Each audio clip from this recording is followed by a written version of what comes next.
नमस्कार, मैं हूं राहुल राजपूत। फाइनल बुलेटिन की शुरुआत बड़ी खबर के साथ। चमोली से बड़ी खबर, जोशीमठ के पास मकान गिरा, कई मजदूरों के दबे होने की आशंका है। मौके पर पहुंची है प्रशासनिक टीम और एसडीआरएफ की टीम। 3 घायलों को अस्पताल पहुंचाया गया। दबे मजदूरों को निकालने को लेकर काम जारी। तो कई मजदूरों के दबे होने की आशंका। मौके पर प्रशासन और एसडीआरएफ की टीम पहुंची। राहत और बचाव का काम चल रहा है। 3 मजदूरों को निकाला गया, अस्पताल पहुंचाया गया। वहीं बाकी मजदूरों को निकालने की कोशिश जारी है। तो दबे मजदूरों को निकालने के लिए रेस्क्यू अभियान चल रहा है। तो बड़ी खबर आपको बता रहे हैं चमोली से। जोशीमठ के पास मकान गिरा, बड़ा हादसा हुआ है। कई मजदूर दबे, हालांकि 3 को निकाला गया और अस्पताल में भर्ती कराया गया। मौके पर प्रशासनिक टीम, एसडीआरएफ की टीम मौजूद। लोगों को निकाला जा रहा है, मजदूरों को निकाला जा रहा है। 3 मजदूरों को निकाला गया, अस्पताल में भर्ती कराया गया। तो बड़ी खबर आपको बता रहे हैं इस वक्त की चमोली से। कई मजदूरों के दबे होने की आशंका। तो बड़ी खबर, साथ ही साथ तस्वीरें, एक्सक्लूसिव तस्वीर न्यूज स्टेट आपको दिखा रहा है। देखिए किस तरीके से रात के वक्त प्रशासनिक टीम, एसडीआरएफ की टीम लगातार राहत और बचाव के काम में जुटी है। 3 मजदूरों को निकाला गया है, अस्पताल में भर्ती कराया गया। कई और मजदूरों के दबे होने की आशंका जाहिर की जा रही है। लगातार मलबे को हटाया जा रहा है, लोगों को निकालने की कोशिश की जा रही है। तो बड़ी खबर और साथ ही साथ तस्वीरें आपको दिखा रहे हैं चमोली की ये तस्वीर। मौके पर प्रशासनिक अमला, एसडीआरएफ की टीम मौजूद। राहत और बचाव के काम में प्रशासनिक टीम जुटी है, एसडीआरएफ की टीम जुटी है।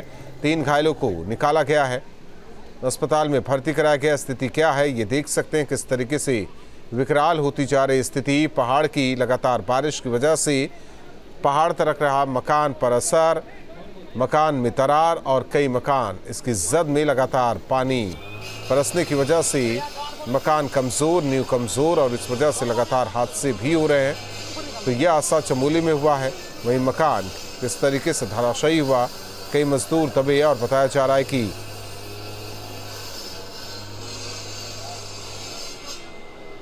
जिस तरीके से यह हादसा हुआ है और मजदूरों के दबे होने की आशंका। 3 मजदूरों को निकाला गया और उन्हें अस्पताल में भर्ती कराया गया है। मौके पर प्रशासनिक अमला, साथ ही साथ एसडीआरएफ की टीम मौजूद है।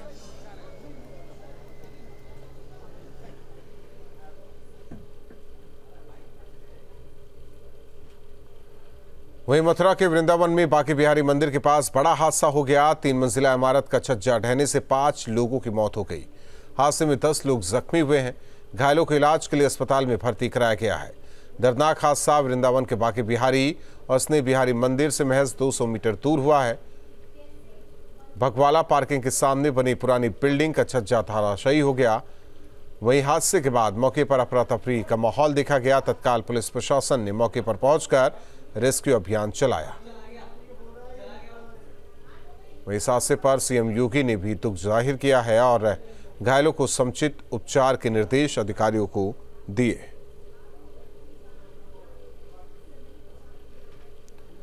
तो तस्वीरें आपको दिखा रहे हैं। देखिए बांके बिहारी मंदिर के पास किस तरीके से दर्दनाक हादसा, सीसीटीवी में कैद ये पूरा हादसा। वृंदावन में स्नेह बिहारी मंदिर के पास जो गलियां हैं उसमें एक छज्जा और दीवार गिरने से एक हादसा आज शाम को यहाँ पे हुआ है, जिसमें अभी तक 5 लोगों की जान गई है। 4 लोग अभी भर्ती हैं जिनका इलाज चल रहा है। मौके पर हैं यहाँ पे पुलिस और प्रशासन की पूरी टीम है। जो लोगों की मृत्यु हुई है और लोगों की अभी इलाज चल रहा है, उनके लिए जो नियमानुसार मुआवजा होगा उसको भी देखा जाएगा। देखिए बांके बिहारी मंदिर वृंदावन जो है वहाँ परिक्रमा मार्ग में एक पुरानी बिल्डिंग थी, उसका आगे का हिस्सा कुछ गिर गया था जिसमें कुछ श्रद्धालु घायल हो गए थे। वहाँ से सभी को लाया गया। यहाँ पर 5 लोगों की मृत्यु हो चुकी है और बाकी जो अन्य घायल आए हैं उनका उपचार चल रहा है और सभी की हालत स्थिर है। 10 लोग हैं जिनका हमारे इमरजेंसी में सबका उपचार किया जा रहा है। जो अन्य उनके एक्सरे वगैरह सब किए जा रहे हैं। 5 का उपचार किया जा रहा है, 5 की मृत्यु हो गई है। इस वक्त हम वृंदावन में बांके बिहारी मंदिर के समीप है, जहां हादसा हुआ और 5 लोगों की मौत हुई है। कई श्रद्धालु उसमें घायल हुए। आपको सबसे पहली तस्वीर दिखाना चाहूंगा। जिस तरह हादसा हुआ। आप सीसीटीवी में खुद देख रहे हैं कि किस तरीके से हादसा हुआ।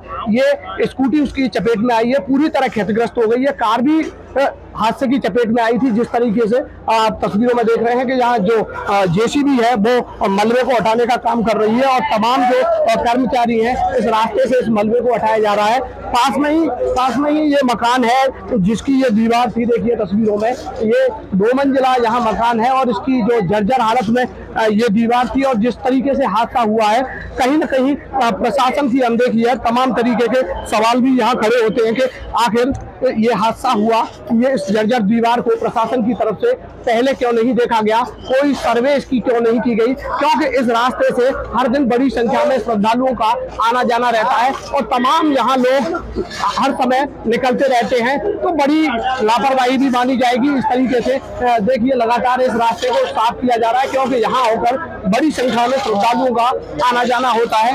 इस हादसे में 5 लोगों की मौत हुई है, 8 के करीब लोग घायल हुए। सभी को नजदीकी जो अस्पताल है सोसैया वहां पहुंचा दिया गया है। हालांकि यहां पर जो जिले के वरिष्ठ अधिकारी हैं डीएम एसएसपी ने घटना स्थल का निरीक्षण किया है और जहां जो घायल है उनका इलाज जिस अस्पताल में चल रहा है वहां उस वक्त अब अधिकारी मौके पर हैं। लेकिन सवाल कई खड़े होते हैं, आखिर किसकी लापरवाही हुई और इस लापरवाही की वजह से यह हादसा हुआ, तो उन लोगों पर कार्रवाई कब होगी। Bharat Saraswat, news state, Mathura. बरेली में एक युवक ने माहौल खराब करने की मंशा से वीडियो बनाकर सोशल मीडिया पर पोस्ट कर दिया। इस वीडियो में उस युवक ने भड़काऊ बातें कही। इसे लेकर दूसरे पक्ष के लोगों ने पुलिस में शिकायत की और आरोपियों के खिलाफ कार्रवाई की मांग की। पुलिस ने मामला दर्ज कर जांच शुरू की है।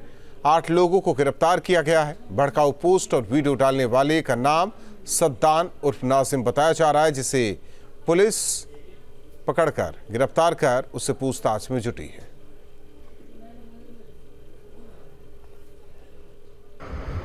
थाना हाफिजगंज अंतर्गत ग्राम बजरिया कुंवरपुर से एक व्यक्ति द्वारा सोशल मीडिया नेटवर्क पर एक वीडियो अपलोड किया गया है, जिसमें एक स्लोगन भी अंकित है, जिसका संज्ञान लेते हुए इसमें सद्दाम उर्फ नाजिम सहित 8 लोगों के विरुद्ध संगत धाराओं 153A IT एक्ट की धाराओं में मुकदमा पंजीकृत किया जा रहा है और विधिक कार्रवाई इसमें की जा रही है।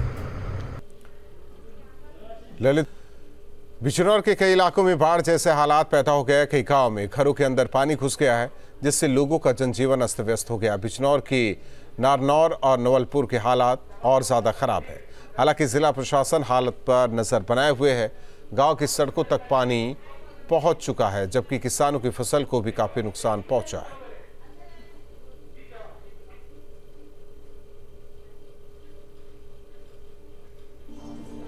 तो बिजनौर में बाढ़ के हालात, कई गांव तक का पानी पहुंचा।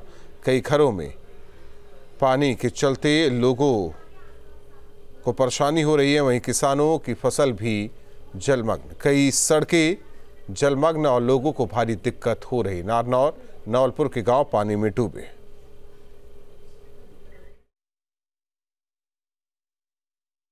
आबादी लगभग 550 परिवार होंगे। आबादी है 550 जी। और जब से हरिद्वार से पानी छोड़ा गया है तब से यहाँ बाढ़ ही बाढ़ है। प्रशासन से कोई मदद नहीं मिली, खास मदद नहीं मिली, लेकिन कोई देखने भी नहीं आया अभी तक। दिक्कतें तो सारी थी, रहने की, घर में बैठने की, उठने की, सोने की, खाना बनाने की। बड़ी खबर बिजनौर से, गर्भवती महिला का रेस्क्यू किया गया। बाढ़ प्रभावित गांव से महिला का रेस्क्यू किया गया। गांव से रेस्क्यू कर पहुंचाया गया अस्पताल। थाना चांदपुर के गांव दतियाना का ये मामला बताया जा रहा है। तस्वीरें आपको दिखा रहे हैं जिस तरीके से कई हिस्सों में पानी पहुंच चुका है और ऐसे में लोगों को भारी दिक्कत हो रही है। और एक गर्भवती महिला का रेस्क्यू किया गया, एम्बुलेंस के जरिए अस्पताल पहुंचाया गया। तो बिजनौर की तस्वीरें दिखा रहे हैं। हालांकि गांव में पानी भर गया था और ऐसे में प्रशासनिक अमला पहुंचा, पुलिस वाले पहुंचे और एम्बुलेंस को मौके पर बुलाया गया और फिर महिला को एम्बुलेंस के जरिए अस्पताल पहुंचाया गया।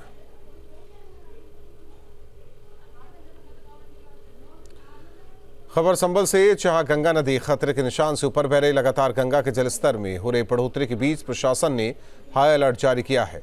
गंगा किनारे के गांव में मुनादी कराकर सतर्क रहने के निर्देश दिए गए हैं। लोगों को गंगा के स्थायी घाट पर गंगा में गहरे जल में स्नान न करने को लेकर निर्देशित किया गया है। बताया जा रहा है कि नरौरा बैराज से पानी छोड़े जाने की वजह से गंगा का जलस्तर खतरे के निशान से ऊपर पहुंच गया है। बिजनौर बैराज से लगातार छोड़ा जा रहा पानी अमरोहा में भारी तबाही मचा रहा है। धनौरा तहसील के कई गांव में बाढ़ का पानी भर गया है, जिससे लोगों का जीना दुश्वार हो गया। घरों में 4-4 फीट तक पानी है, जिसके चलते लोग अपना घर बार छोड़ने को मजबूर हैं। उधर तेज बहाव के चलते मुकारमपुर गांव को शहर से जोड़ने वाला रास्ता भी टूट गया है। साथ ही किसानों की फसलें पूरी तरह बर्बाद हो गई है, लेकिन प्रशासन ने अभी तक कोई सुध नहीं ली है। परेशान ग्रामीणों ने बाढ़ से तबाही का वीडियो बनाकर वायरल किया है। हिमाचल में मानसून के प्रकोप के चलते जल प्रलय के हालात बने हुए हैं। बादल फटने से पूरे सूबे में तबाही का मंजर नजर आ रहा है। हिमाचल की मंडी से बेहद खौफनाक तस्वीर सामने आई। पानी की रफ्तार के आगे एक घर कुछ ही सेकंड में धराशायी हो गया।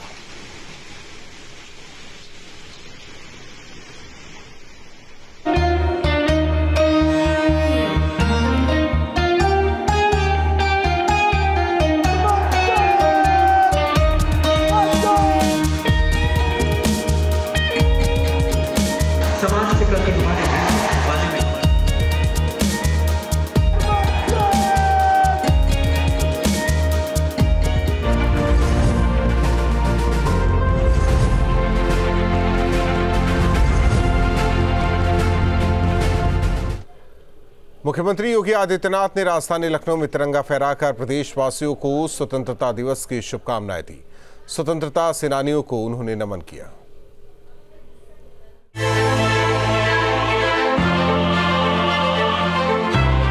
पूरे प्रदेशवासियों को आजादी के अमृत महोत्सव के उपरांत अमृत काल के इस प्रथम वर्ष में अपनी मंगलमय शुभकामनाएं देता हूं।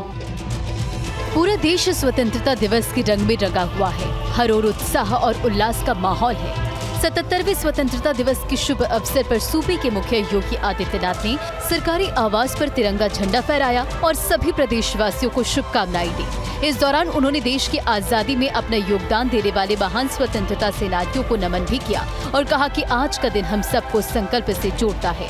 जो हमारे स्वतंत्रता सेनानियों ने देखा था, वही संकल्प आज हम सबका होना चाहिए। देश अपनी आजादी का अमृत महोत्सव के प्रथम अमृत काल के प्रथम वर्ष में प्रवेश किया। अब भारत दुनिया की 5वीं बड़ी अर्थव्यवस्था बनता है। भारत के गौरव का प्रतीक है तिरंगा। देश के वीर शहीदों को के साथ कृतज्ञता ज्ञापित करने का एक अवसर हम सबको प्रदान कर रहा है। हमें नए संकल्पों के साथ आगे बढ़ते हुए एक नए भारत के निर्माण के लिए प्रधानमंत्री मोदी जी के संकल्पों के साथ जुड़ने का एक आह्वान कर रहा है। आजादी के अमृत काल का एक प्रथम वर्ष हम सबको आगामी 25 वर्ष की इस कार्य योजना के साथ जोड़ता है।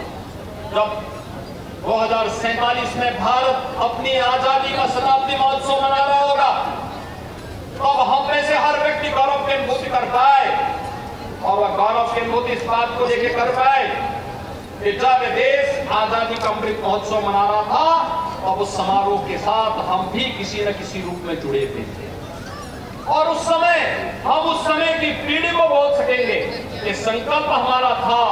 इस संकल्प की कार्य योजना हम लोगों ने मिलकर के बनाई थी और इस संकल्प आप साकार होते हुए देख रहे हैं। अब आगामी 100 वर्ष की कार्य योजना उस समय की पीढ़ी बनाए और दुनिया की सबसे बड़ी ताकत के रूप में भारत को स्थापित करने के संकल्प के साथ जुड़ेगा।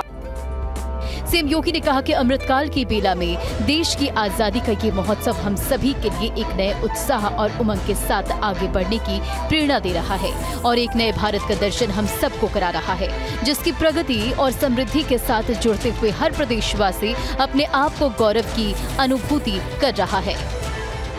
महान स्वतंत्रता संग्राम सेनानियों, स्वतंत्र भारत की रक्षा के लिए अपने आप को बलिदान देने वाले या देश की आंतरिक सुरक्षा को सुदृढ़ बनाने वाले या अपने कर्तव्यों के लिए बलिदान होने वाले भारत माता के उन सभी सपूतों के प्रति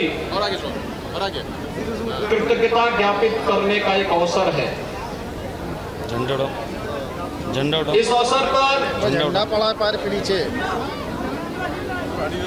उन सभी अमर सपूतों को स्मरण करते हुए, उनका नमन करते हुए मैं प्रदेशवासियों की ओर से उन्हें विनम्र श्रद्धांजलि अर्पित करता हूं। योगी ने कहा कि भारत माता के सभी अमर सपूतों को जिन्होंने देश की आजादी के लिए और स्वतंत्र भारत में देश की सीमा को सुरक्षित करते हुए शहीद हुए, मैं उन्हें नमन करता हूं। आज का दिन हम सबको एक संकल्प से जोड़ता है। जो हमारे देश के सेनानियों ने देखा था, वही हम सबका संकल्प होना चाहिए। इस पंच प्रण के संकल्प के साथ भारत माता के महान सपूतों ने अपने आप को बलिदान किया था। उन वीर परिवारों को भी आपने देखा होगा मंच में सम्मानित किया गया। देश के अंदर अलग अलग युद्धों में देश की सुरक्षा के लिए अपना बलिदान करने वाले उन परिवार के उन जवानों को सम्मान अभी यहाँ पर किया गया। और ये सम्मान आज पूरे देश के अंदर हर एक समारोह में हो रहे हैं। वीर परिवारों का, उन वीरों का जिन्होंने अलग अलग युद्धों में भारत की विजय के लिए योगदान दिया, या जिन परिवारों ने अपने आप को बलिदान किया, उनके सदस्यों ने अभी यहाँ पर ये सम्मान भी दिया। मैं इस अवसर पर प्रदेशवासियों की ओर से नमन करते हुए अपनी विनम्र श्रद्धांजलि अर्पित करता हूँ।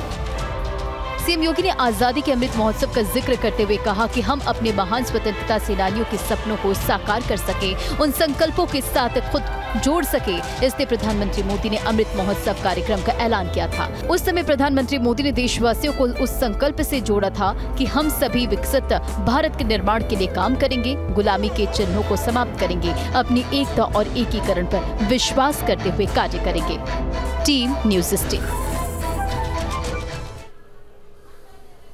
पीलीभीत में 15 अगस्त के मौके पर 101 फुट की ऊंचाई पर तिरंगा फहराया गया। इसके साथ ही 101 फीट तिरंगे के नीचे से 600 मीटर लंबे झंडे के साथ सैकड़ों लोगों ने तिरंगा यात्रा निकाली। जगह जगह डीजे लगे थे, देशभक्ति के गीतों पर युवा थिरक रहे थे। दोपहर बाद तिरंगा चौक से तिरंगा यात्रा निकाली गई। ये तिरंगा यात्रा 1 किलोमीटर लंबी थी। मुस्लिम भाइयों ने अपनी एक अलग तिरंगा यात्रा शहर में निकाली।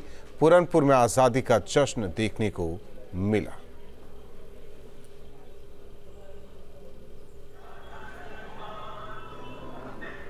पूरनपुर में जो है यहाँ पे 100 फीट ऊंचा तिरंगा लहराया गया है और बाकी यहाँ के लोगों में उत्साह देखते हुए बन रहा है। एक 600 मीटर लंबी तिरंगा रैली निकाली गई है, जिसमें शहर में काफ़ी जगह जो है इसका जगह जगह स्वागत किया गया है। बड़ी खबर मथुरा से कथावाचक देवकीनंदन का बड़ा बयान। आगरा की जामा मस्जिद का जिक्र किया। जब तक जामा मस्जिद की सीढ़ियों में हमारे भगवान, तब तक हम पूर्ण स्वतंत्र नहीं, ये कहना है देवकीनंदन का। आज भी हमारे देवालय स्वतंत्र नहीं है। हमारे विद्या के मंदिर में स्वतंत्रता है क्या? मथुरा में वृंदावन के अंतर्राष्ट्रीय कथा प्रवक्ता ठाकुर देवकीनंदन महाराज ने वृंदावन स्थित अपने प्रकांशु मंदिर में हजारों कृष्ण भक्तों के साथ तिरंगा फहराया। देवकीनंदन ठाकुर ने देशवासियों को स्वतंत्रता दिवस की शुभकामनाएं दी और शहीदों को नमन किया। देवकीनंदन ठाकुर ने कहा कि जब तक हमारे भगवान आगरा की मस्जिद की सीढ़ियों में है, तब तक हम पूर्ण रूप से स्वतंत्र नहीं।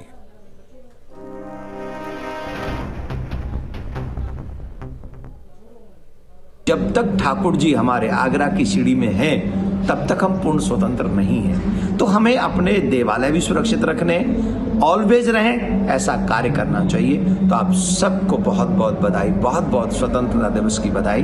आप जिए और जीने के साथ साथ बच्चों को संस्कार भी दें।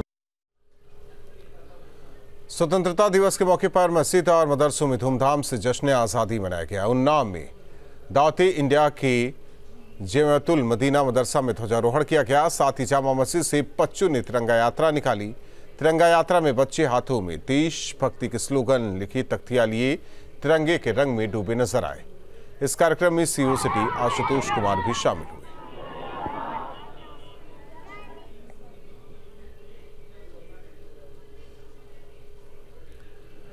देश भर में स्वतंत्रता दिवस बड़ी धूमधाम से मनाया गया। देवबंद में दारुल उलूम इस्लामिक संस्थान सहित मदरसों में ध्वजारोहण करते हुए देश की तरक्की और खुशहाली की दुआ मांगी गई।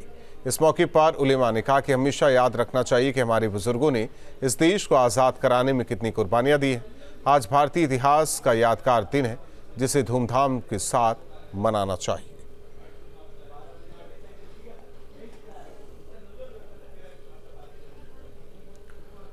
ग्रेटर नोएडा से बड़ी खबर। सीमा हैदर ने जारी किया वीडियो में सचिन और सीमा हैदर दोनों मौजूद। सीमा हैदर ने परिवार के साथ मनाया 15 अगस्त।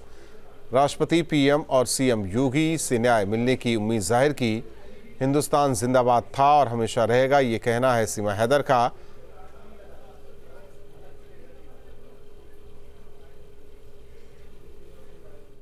नमस्कार, जय श्री राम। मैं सीमा मीना, पत्नी सचिन मीना, अपने ससुराल रबुपुरा ग्रेटर नोएडा में आज 15 अगस्त का दिन मना रही हूँ अपने बच्चों, अपने पति, अपने परिवार के साथ। बहुत खुश हूँ मैं यहाँ हिंदुस्तान में रह के, भारत में रह के बहुत ही ज़्यादा खुश हूँ मैं, और मन से आज हम बहुत खुश हैं। आज 15 अगस्त दिन है, 15 अगस्त का दिन है, बहुत बड़ा दिन है, तो मैं बहुत खुश हूँ। हम मन से मना भी रहे हैं बच्चों और परिवार के साथ। और मेरे वकील डॉक्टर AP सिंह सर और अपने बच्चों, अपने परिवार के साथ मैं लाल किला से हमारे प्रधानमंत्री मोदी जी को सुनना चाह रही थी, पर जांच चल रही है, आप सबको पता है, इसी कारण ऐसा नहीं हो पाया। लेकिन महिम राष्ट्रपति जी, मोदी जी और यहाँ के महाराज सरकार, योगी जी और हमारे डॉक्टर वकील डॉक्टर AP सिंह सर को पूरा विश्वास है, मुझे, मेरे बच्चों को, मेरे परिवार को इंसाफ और न्याय मिलेगा। हिंदुस्तान जिंदाबाद, भारत माता की जय। और हिंदुस्तान जिंदाबाद था, हिंदुस्तान जिंदाबाद है और हिंदुस्तान जिंदाबाद रहेगा। जय हिंद।